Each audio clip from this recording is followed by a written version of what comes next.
বাঙালির 12 মাসে 13 পার্বণ। উৎসব এলেই বাড়িতে ভুরি ভোজের আয়োজন। অথচ এই উৎসবই এখন অনেকের মুখে হাসি আনতে পারছে না। দক্ষিণ দিনাজপুরের খুচরো ব্যবসায়ীদের মুখে মন্দার সুর। ভ্রাতৃদ্বিতীয়ার বাজারেও তেমন বেচা কেনা নেই। দোকান খোলা থাকলেও ক্রেতার আনাগোনা আগের মতো নেই বলেই জানাচ্ছেন বালুরঘাটের ব্যবসায়ীরা। দীর্ঘ 20, 30 এমনকি 40 বছরের অভিজ্ঞতা সম্পন্ন ব্যবসায়ীরা বলছেন, আগে ভাইফোঁটার আগের দিন থেকেই দোকানে দাঁড়ানোর ফুরসত থাকতো না। সকাল থেকে রাত পর্যন্ত ব্যবসা করেই মাসের খরচ উঠে যেত। এখন আর সেই অবস্থা নেই। কারণ হিসেবে তারা দেখছেন মূল্যবৃদ্ধি, অনলাইন শপিং ও মাল্টিন্যাশনাল রিটেল চেনের দৌরাত্ম্য। এক ব্যবসায়ীর কথায়, মানুষ এখন মোবাইলে অর্ডার করছে, বাজারে আসছে না। দামও এমন বেড়েছে যে অনেকে আর আগের মতো কেনাকাটা করছে না। এই মন্দা পড়েছে কাঁচা বাজারেও। মাছ, মাংস থেকে শুরু করে তরকারি, সর্বত্রই মূল্যবৃদ্ধির ছাপ। খুচরো মুদিখানার ব্যবসায়ীরাও একই সুরে বলছেন, এখন লোক আছে, উৎসব আছে, কিন্তু ব্যবসা নেই। তবে আশার আলো দেখা যাচ্ছে ডিমের বাজারে। এক ডিম ব্যবসায়ী জানিয়েছেন, মানুষ এখন মাছ মাংসের বিকল্প হিসেবে বেশি করে ডিম খাচ্ছে। সে কারণে বিক্রি কিছুটা বেড়েছে। সব মিলিয়ে উৎসবের মরশুমে যখন আনন্দ আর কেনাকাটায় মাতোয়ারা থাকার কথা, তখন মূল্যবৃদ্ধির আর অনলাইন রিটেলের চাপে মুখ ভার ব্যবসায়ীদের। এখন দেখার বিষয়, এই কঠিন সময় পেরিয়ে ক্ষুদ্র ব্যবসায়ীরা কিভাবে আবার ঘুরে দাঁড়ায়।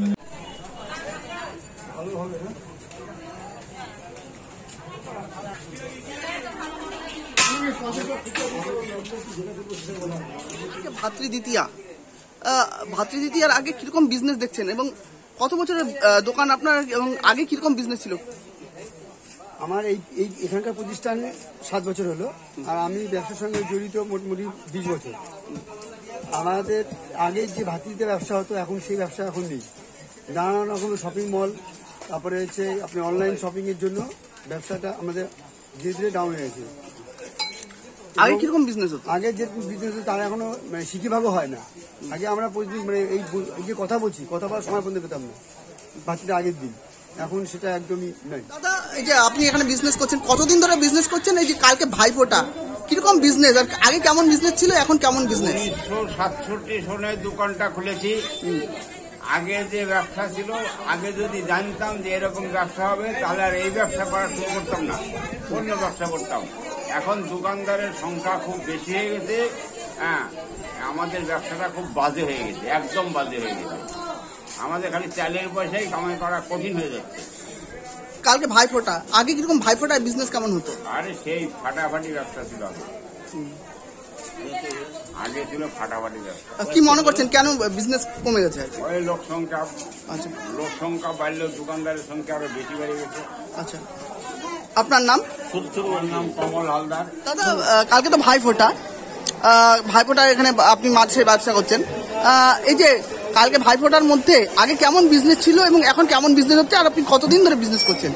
আমি 40 বছর হলো বিজনেস করছি। আগে ব্যবসা ভালো ছিল, এখন ব্যবসা দিন পর দিন খারাপ হচ্ছে। কেন, কি মনে করছেন? লোক সংখ্যা বাইরে গেছে, ঠিক আছে, কিন্তু বাজার হয়েছে, মার্কেটে চারদিকে বাজার হয়েছে, জিনিসপত্রের দাম বাড়ছে, আগে দিনগুলো দাম কম ছিল। পরে আইফোনে স্ক্র্যাচ, জল পড়ে গেছে আইপ্যাডে, হ্যাং হয়ে যাচ্ছে মোবাইল, সফটওয়্যার থেকে হার্ডওয়্যার ইস্যু, যে কোনো মোবাইল, ল্যাপটপ, ম্যাকবুক, সিসিটিভি বা গেমিং কনসোলের সমস্যার নির্ভরযোগ্য সমাধান। A to Z solution, 216 Jodhpur colony. Phone 9836300033 অথবা 9748369628। দাদা, কালকে ভাইফোঁটা অর্থাৎ ভাতৃদ্বিতীয়া, আপনার এই দোকানটা কতদিনের এবং কিরকম দেখছেন আগের বিজনেস আর এখনকার বিজনেস? আমার সবজি ব্যবসা করা 35 বছর চলছে। লোক সংখ্যা বাড়ছে, বেচাকেনাও বাড়ছে, সে ব্যাপারে কোনো সন্দেহই নেই। কিন্তু অত্যাধিক জিনিস দামের জন্য লোকের নেওয়ার পরিমাণটা কমে যাচ্ছে। 100 টাকা কেজি বেগুন, হ্যাঁ, এইসব জিনিসের দাম বাড়ার জন্য পরিমাণটা লোকের কমেছে। বাজারে লোক আছে, প্রত্যেকে নিতেই হবে, করতেই হবে, সেভাবেই করছে।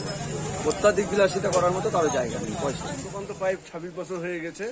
হ্যাঁ, তো আমি দেখছি আগে যেরকম বাজার ছিল, এখন সে তার থেকে বাজার এখন দিন দিন মন্দা হয়ে যাচ্ছে। আর পরবর্তী কি হবে ভবিষ্যৎ বোঝা যাচ্ছে না। তো যা বাজারের অবস্থা, তা আমার দিন চলাই মুশকিল হয়ে গেছে আমাদের। কেন, এটার কারণ কি? বড় শপিং মল অনলাইন হওয়াতে কিছুটা এফেক্ট পড়েছে আমাদের সেই ছোট ছোট দোকানগুলোর উপরে। ফলে আমরা সংসার কিভাবে চালাবো সেটাই আমাদের চিন্তা। দোকান 30 বছরের দোকান, আগের ব্যবসা খুবই ভালো ছিল, এখন ব্যবসা আগের থেকে একটু খারাপ।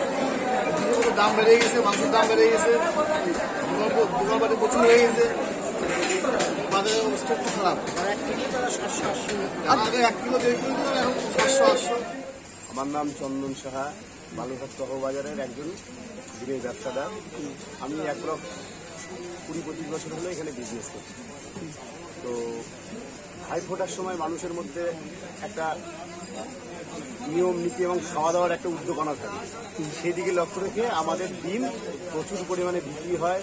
আগে জনসংখ্যা কম ছিল, কিন্তু সেই পরিমাণে যদি ধরি এখন জনসংখ্যা বৃদ্ধির হারের সাথে সাথে আমাদের ডিমের বিক্রিটাও ভাইফোঁটার আগে বেড়ে যায়, প্রচুর পরিমাণে বিক্রি হয়। এই বিক্রিটার বৃদ্ধির কারণটা কি মনে করছেন, কি বিষয়টা? বিক্রির কারণটা হচ্ছে ডিমটা একটা অতি মানে কি বলবো, খুব টেস্টি খাবার এবং এটাকে 99% মানুষ প্রেফার করে, সাথে সাথে বাচ্চারা, তাতে ডিমের বিক্রিটা বেড়ে গেছে আগে থেকে এবং স্বাস্থ্যের পক্ষে এটা খুবই সুলভ। ধন্যবাদ। দেখতে থাকুন সত্যম নিউজ।